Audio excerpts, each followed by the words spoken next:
That's right. I did title this video How Anxiety Can Help Us because it's really easy to look at anxiety and think it is a bad thing.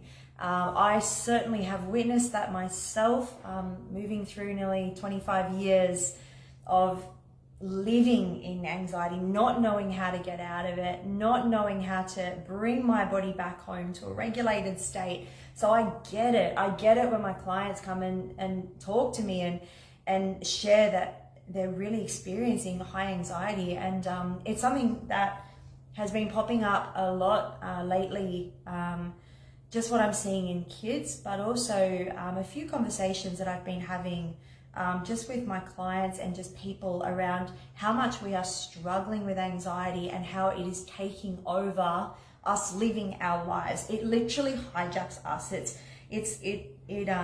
takes us out of the present moment, and we are living like what we are worrying about is happening. And unfortunately, if we're doing that, our body believes that it is right there in the moment. So I wanted to share a brief video about how anxiety can help us, how we can actually use anxiety as a bit of a gift and information to let us know where we're actually sitting in our autonomic nervous system, what animal we've turned into, what world we see, what our body is doing, and of course what we can do to bring ourselves back home to a regulated state. Because I guarantee you, when you learn how to regulate your body back to safety quickly, we don't experience anxiety there. You just don't, right? It is actually not possible, okay? Because your body believes it's safe. So let's look at anxiety. Anxiety being something that is potentially unfolding in the future. It's something we are worrying about. If we look at it on a relationship level, it might be something to do with your partner, where we constantly might worry that something is going to happen or they're going to leave us, and that will bring in anxiety. It can be something to do with work, that we may lose our position in our job or our career, and we may be left struggling in the home environment.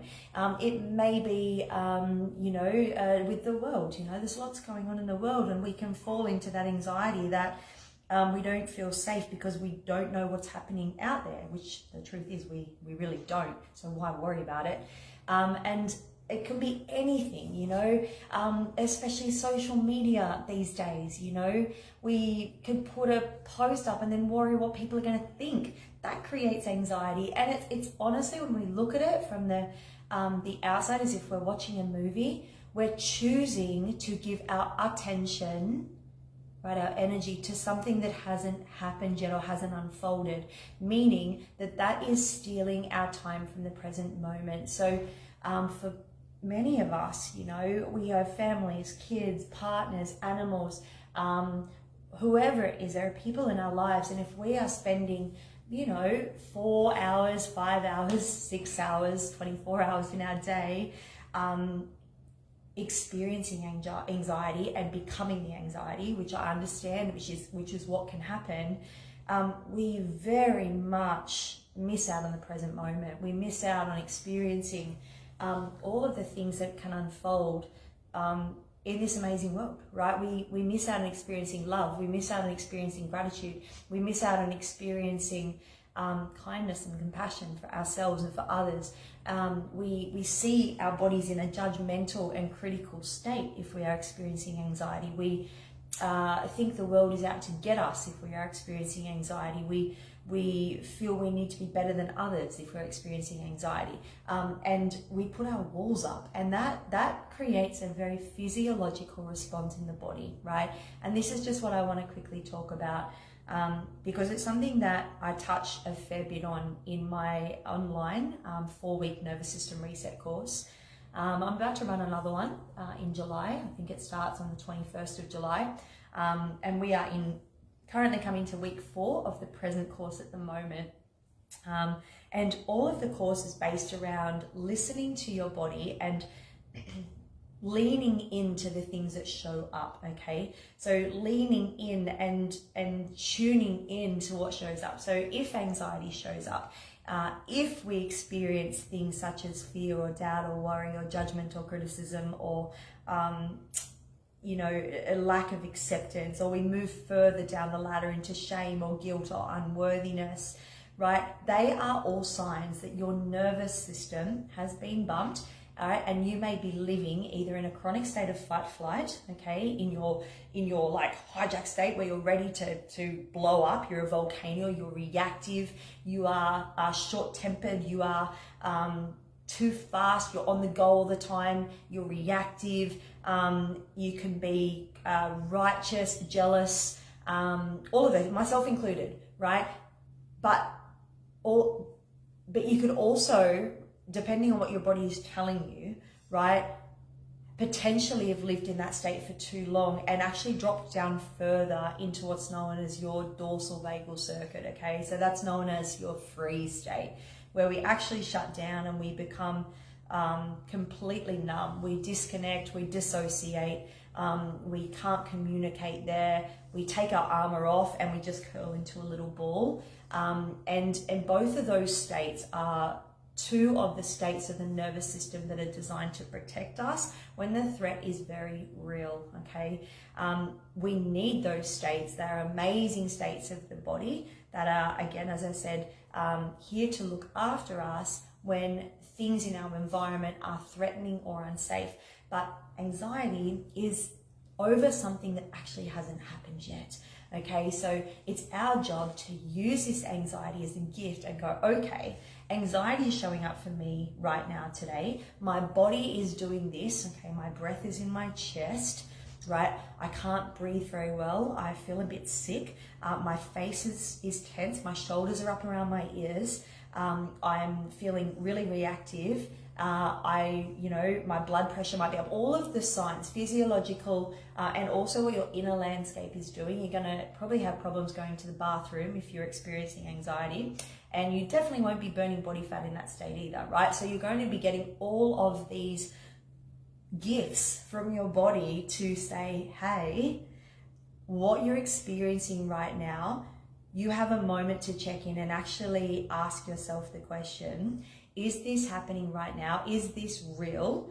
And is this necessary? And if it's not, right, if there is no real threat, which for anxiety, no, there is no real threat. It is not generally happening in the moment. It is generally something that is in the future and we are worrying about it unfolding, right? Which means that we can then cue our bodies back to safety, okay? So I guarantee you when our bodies are in a ventral state, right, which is our relaxed state, it is our state where we are socially engaged, we're present, we can maintain eye contact, our digestive system works here, our bodies heal here, and we also burn body fat here. It's in this state where we can actually access our prefrontal cortex and we can create and change new neural pathways, right, to create different behaviors and responses. But if we are living in that state of chronic fight flight all the time, I guarantee you're going to live what I did for many, many years. And you're going to travel between that chronic state of spinal sympathetic or activated state, right, where your body is so tense, it's on all the time. And then you will burn out because your body cannot, and your liver just cannot hold on to that, right? The liver, is the master organ, and its job is to clear out the armor or the toxicity, right? And if you are constantly living in tension, okay, anxiety will put you into tension. You can feel it. It's tense everywhere, right? Your armor's up, the body is physiologically closed, and you are living in a state of fear, right? You have to understand that your internal state is doing exactly the same thing. So nothing's going to move there. Nothing's going to work, okay, if that's happening, right? And you live there for a long time. Again, your liver is not going to be able to clear out any of the toxicity that might be coming in from your environment. So that's how we start to get sick, move into inflammation, sickness, and of course, dis-ease by living in that chronic state of tension where nothing can heal, all right? So anxiety, I believe, is a gift, right? When it shows up, I'm going to invite you, instead of getting frustrated with the anxiety, I want you to think about like you're watching a movie, okay? So if we are in a regulated state, right? If we're in our ventral state and a state of relaxed and calm, our parasympathetic, and we are able to witness what's going on. It's like you're watching a movie, right? You can see the discomfort unfolding in front of you, because things are going to always unfold. You are always going to be faced with discomfort. People are going to say stuff. Things are going to unfold in your environment, and you're going to experience things that are challenging, right? But our job is to not let that bother us, okay? It has nothing to do with us. We don't need to make it personal. Michael Singer says, it's not the moment that's bothering you, you are being bothered by the moment, right? And if you're being bothered by the moment, that means that your nervous system has tipped into a dysfunctional state, okay? Which is excellent information, because that means that you have the remote control, right? You can step out of the movie and you can watch the movie. You become the watcher of the movie. You understand all of this is happening around you, but you can actually still stay regulated and calm through the discomfort or through the challenges of life without letting the anxiety take you over, right? We can witness that the anxiety is there, but we don't become the anxiety, okay? So when we experience things like anxiety, right? And I'll keep it pretty close in on that. I really invite you to thank the anxiety. I know that might be not the words that you really want to hear, but the thing is, it's happening anyway. So I invite you to actually place your hands right where the diaphragm hits the abdomen, right? So just kind of the bottom of the rib cage here, because this is where our gut-brain connection, originates, right? We have our vagus nerve, which is one of the cranial nerves, and it's linked into the autonomic nervous system.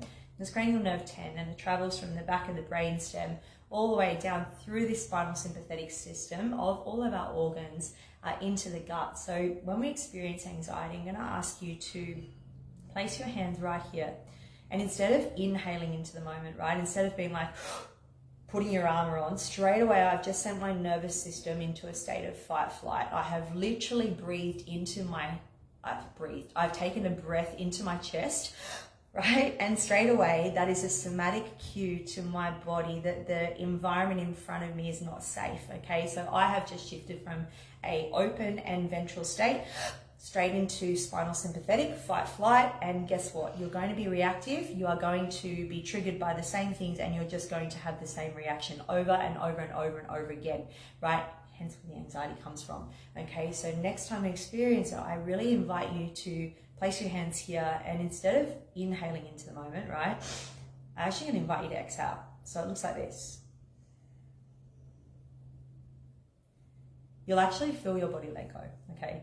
And as what they share, and I'm actually doing a workshop this weekend with Dean O'Rourke at Swansea with Body Bend Pilates, and he shares also that when we belly breathe, right, again, we stimulate the vagus nerve, cranial nerve 10, right?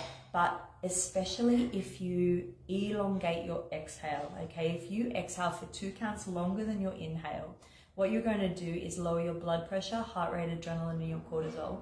And what you're doing in that exhale is you're actually telling your body, okay, because you're the only one who can communicate to your body, right?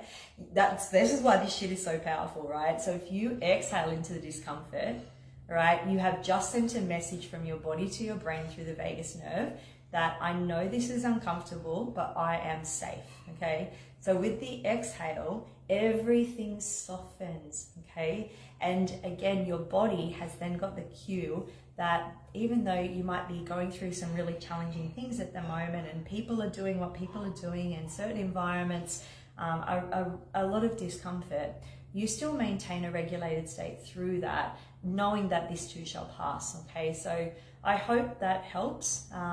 You don't need to spend a lot of time being still, meditating, things like that. Just practice your exhale, right? Remember that your breathing and breath is everything. It is the most powerful tool you are ever going to have, right? And the cool thing is you need nothing, right? It is your body, and your body is never going to leave you all the time that we are here on planet Earth. And the great thing is, it's just asking you to come back home. Your body is asking for your attention, right? So that you can retrain it to be responsive, not reactive, okay? We are meant to travel, right, in between states. We are meant to travel into fight flight. We're meant to travel into our free state, okay? Because that's where we learn. But our job is not to live there like I did. We cannot live in our chronic state of fight flight, and we cannot live in our dissociated free states. Our bodies start to get sick, and of course we move into inflammation. Our job as humans is to use this body as a tool to regulate our bodies as quickly as possible through our breath, through cueing our body back to safety, opening the body back up so that the nervous system can return back to ventral. We then move towards thoughts such as acceptance, love, and compassion, rather than experience things such as anxiety, fear, doubt, and worry. I hope that resonates, guys. And if you do want to join me to learn a little bit more about your autonomic nervous system, the body, the brain, and the mind, and where we go, my next course starts on the 21st of July. It's all online. And if you use the code RESET at the checkout, you'll get a little discount on the course. The course is yours for good. The video content is yours for good. And it's really great if you have a family, because the fun part of it is going through and really discerning what animal you are when we shift into our fight flight state or our free state. And then when you can recognize it, it's so much easier to bring yourself back to a regulated state where we experience less anxiety, or when we do, we have the tools to bring ourselves out of it so much quicker. So remember, when we do experience anxiety, think of it as a gift. Say thank you to the anxiety. Ask yourself the question, okay, is this happening right now? Is this requiring me to be in a fight flight state? Is there anything I can do, right? And again, how can I help you? Okay, I can do some breath work here and remind my body that everything is okay. All right, so I hope that helps. Give us a shout out if you are interested in the course. And if you are free this Sunday, down at Body Bend Pilates, I'll be sharing a breath and movement workshop with absolute legend, Dean O'Rourke. He is an incredible teacher of breath work. His approach is scientific and incredibly knowledgeable on how the breath can and really help longevity, but also on how to really regulate your nervous system if you find you are living in those stress states more often than not. Have a beautiful afternoon, guys.